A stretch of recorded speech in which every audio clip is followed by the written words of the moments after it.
Welcome to another episode of Geeks Keep You Running. This is Season 2, Episode 10, titled, Where's My Data and Why It Matters. As always, brought to you by the folks at Piedmont Technical Experts, where they keep you running. And hosted by Jonathan Beck. Welcome to another episode of Geeks Keep You Running. I am your host, Jonathan Beck. And this is Season 2, Episode 10, entitled, Where's My Data and Why It's Important.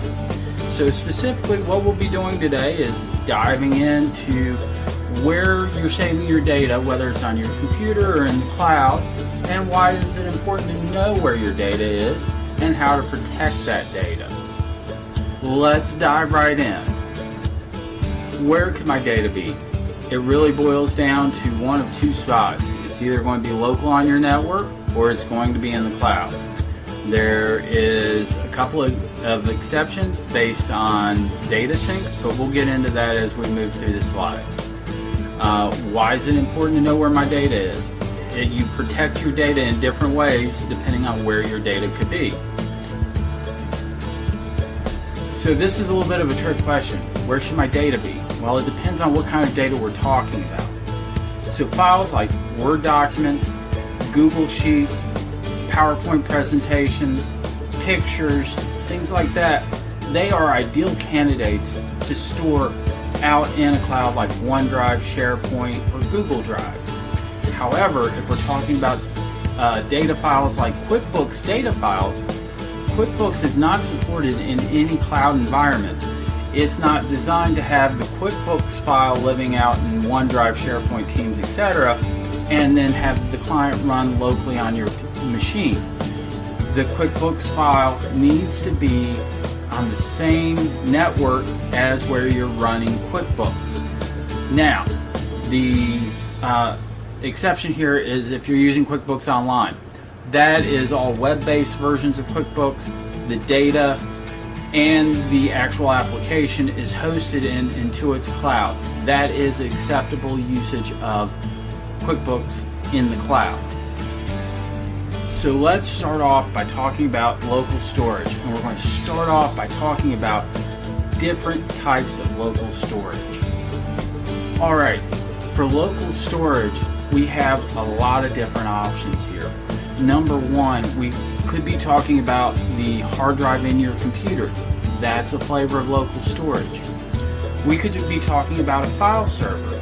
Again, that's a computer or server within your environment and it's storing your data. Third, we could be talking about a disk array. So a disk array would be examples of NASs or SANs. Basically, it's a little box that just has hard drives in it and you connect to it for storage.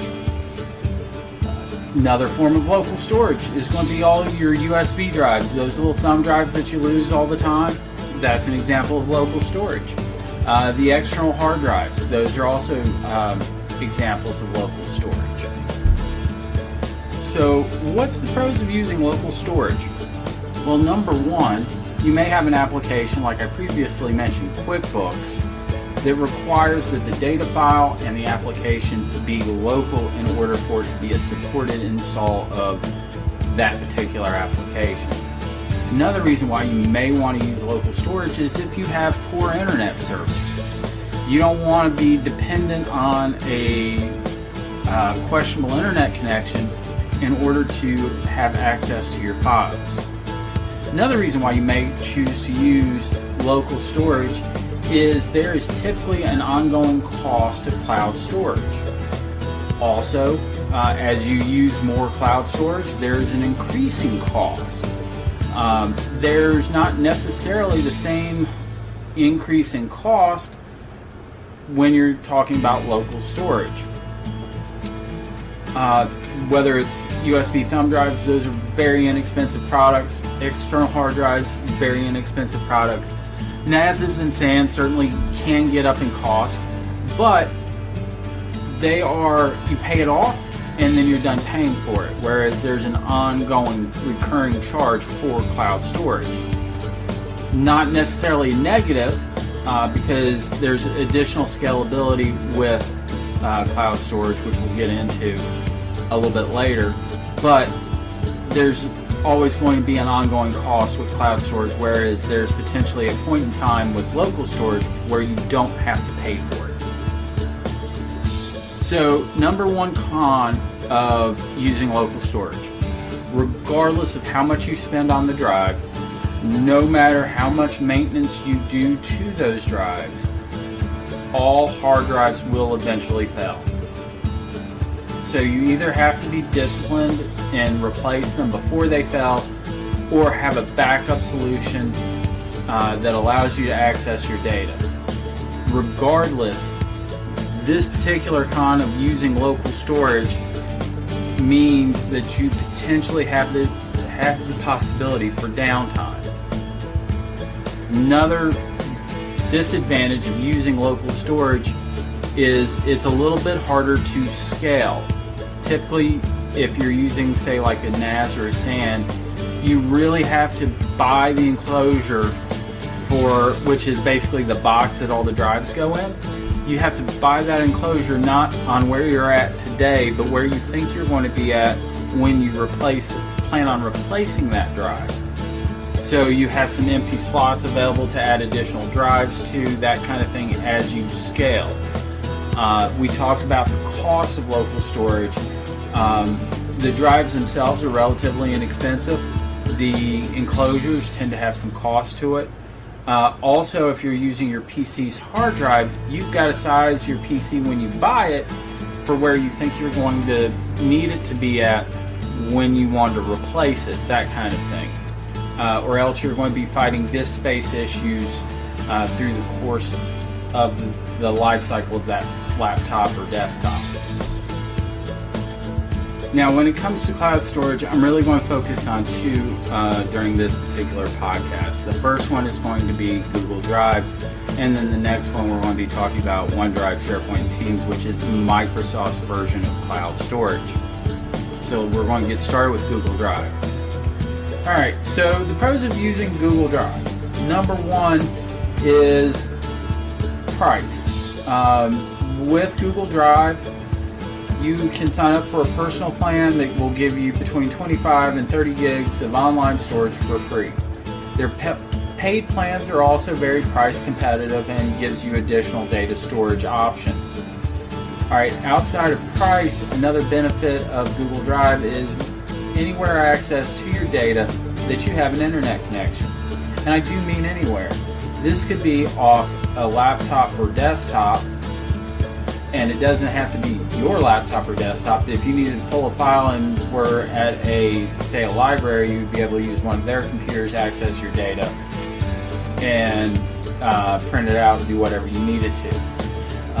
The other thing is it's accessible off your phones and tablets as well. They make apps for both iOS and Google devices to access your Google Drive.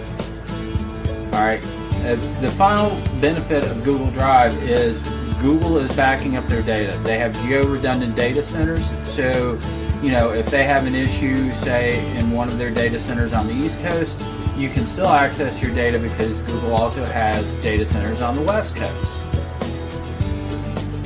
So what are the cons of using Google Drive? Number one, if the application requires local storage, Google Drive is not going to be a good fit. Number two, when Google calculates how much free storage you're using, they also take into account, if you're using Gmail, the size of your mailbox. So if you have 14 gigs of data in your Gmail box, that only leaves you 11 gigs for data storage with their free account. Now, again, if you're on a paid plan, that size is going to be larger, but it's still going to be a combination of your mailbox plus how much data you have stored in Google Drive that equals your total storage. Third con of Google Drive is going to be their backup and disaster recovery plan is designed for if Google has a disaster, not if John Doe down the street has a disaster. So it's important to make sure that you have the right backup procedures in place if you're going to use the cloud storage platform. Alright. The next disadvantage of Google Drive is going to be around compatibility. most everyone in the world works with Microsoft Office. They are the leader in productivity software. Google's Workspace does not line up one-for-one with Microsoft Office. All right, Excel versus Google Sheets. There are formulas that exist in Excel that are not in Google Sheets. You're going to have a lot of the common ones that overlap, and that's not going to be a big issue. But there are going to certainly be some formulas and some functions that are available in Excel that aren't available in Google Workspace. Additionally, the formatting changes when you go from Excel to Google Sheets or any of the Office products to any of the Workspace products. So what looks good in Word may need some tweaking if it goes over to Google Docs. So that's a potential that you'll want to check into if you're considering using Google Drive. So let's move on and talk about Microsoft's storage solution, or actually in this case it's solutions. Where Google Drive is a singular solution, Microsoft divides this up into 3 different solutions depending on specific use cases. You have OneDrive, you have SharePoint, and then you have Microsoft Teams. Each one handles data a little bit differently. For the sake of this podcast episode, we're specifically going to be talking about storage with these platforms, not with additional functionality. If you have specific questions, I do encourage you to talk to your trusted IT partner and have a conversation with them on the best way to use OneDrive, SharePoint, and Teams. Okay? Let's dive right in. Alright, what are the pros of the Microsoft Cloud? Number 1, just like with the Google Workspace Cloud, it's going to be anywhere data access. Number 2, they do have a free plan for Microsoft OneDrive that will give you 50 gigs of data over Google Workspace's 25 or 30 gigs. That OneDrive storage does not include any mail storage with it, so you get a true 50 gigs worth of data with the free plan.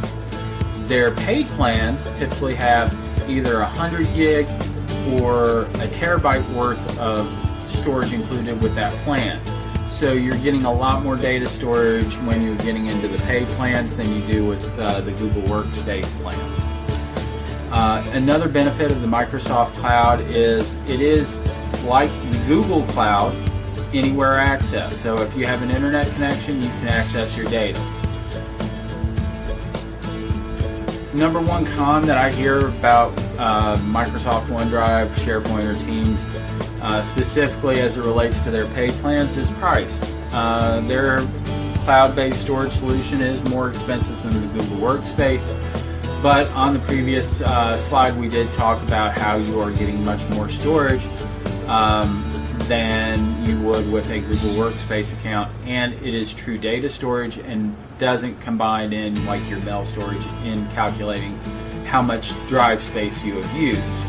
So price is one thing, but I think if you really look at what you're paying for, you see that the price is reasonable.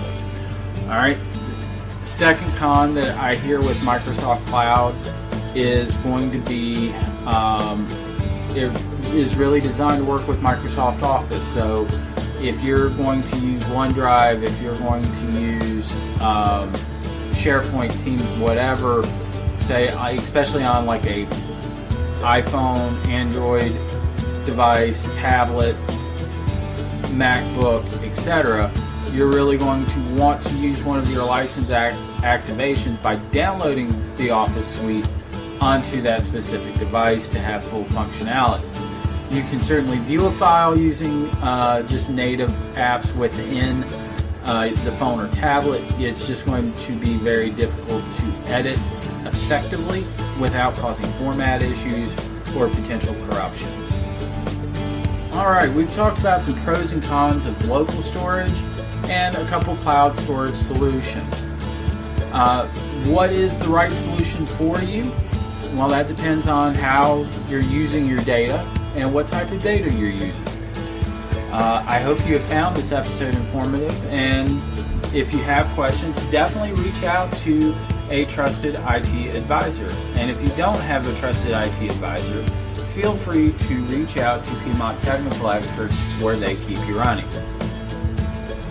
thank you for tuning in to this episode of Geeks Keep You Running. I hope that you enjoyed it. I hope that you learned a little something.